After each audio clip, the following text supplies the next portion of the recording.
orgazm his qilmaydigan ayollarga hozirgi ma'lumotim sizlar uchun. Lazzat yo'q. Depressiyaga olib keladi. Настроенияsi bo'lmaydi, yeriga jizzaklik qiladi.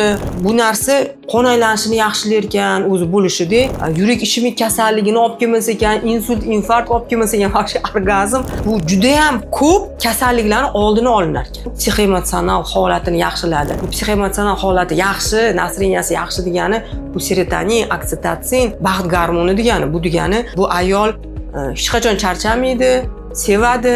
Menga qabulga kelgan bemorlar bilan masalan tekshiruvlar o'tkazaman. Ularga savol-javobli testlarimiz bor. Nima sababdan bo'lmayotganligini topamiz. Agar bu gormonalniy buzilishlar bo'lsa, biz o'sha gormonal buzilishlarni to'g'rilaymiz.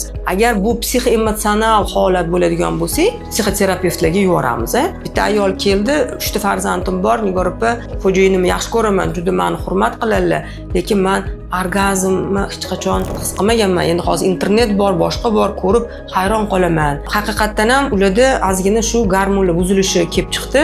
Chunki hayz buzilishlar bor ekan. Qizlik paytidan hayz buzilishi bo'lgan, ko'p gormonlar ichgan bu ayol, shu natijasida keyin farzandli bo'lgan va o'sha qalqonsimon bez gormonlarni ozgina yetishmasligi ham kelib chiqqan edi. Davolaganimizdan keyin orgazm holatlari yaxshilanganini aytdi.